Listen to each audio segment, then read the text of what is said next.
When participating in a formal occasion or exposing herself in a public place, a lady should never be seen in her bergamora. I mean, would you leave the house and just... Oh, okay, well, there seems to be no real modern equivalent here, with modern fashion having been pared down to single layers that barely cover anything in some cases. Anywho, there are several options for opulent overgarments to prevent people from mistaking you for a servant wearing your mistress's cast-offs. These overgowns can also be embellished with expensive and extensive embroidery, applique, and jewels. There is one instance of a young bride being so laden down with bejeweled fabrics that she had to be carried to the church porch for the ceremony, and presumably carried away again. Funny, the chronicler did not mention what happened to her after that. There's social commentary in there somewhere.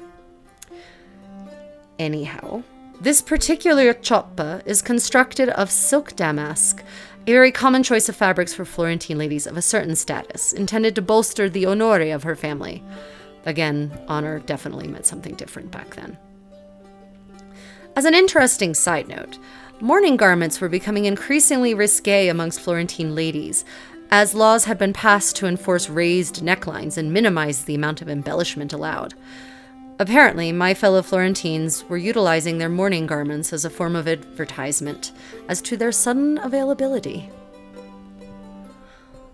So this particular cioppa laces closed in a spiral style lacing, and it does require some fiddling as one works one's way up. That is also the nature of hand-woven finger loop weaving. It has a sort of natural elasticity to it, which means the lace lengthens, actually, as you tug along and make progress. Possibly it might be easier for a lady-in-waiting to do this.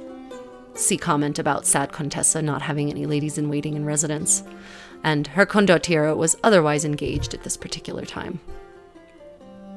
Yes, adjust. Perfection is everything. In terms of construction, the cioppa is made to fit perfectly over the gamora.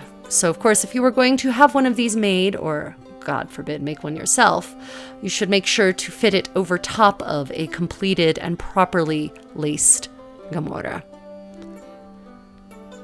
There we go. Some final adjustments.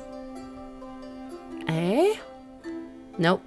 Apparently, these lacings are being challenging. I miss my ladies-in-waiting.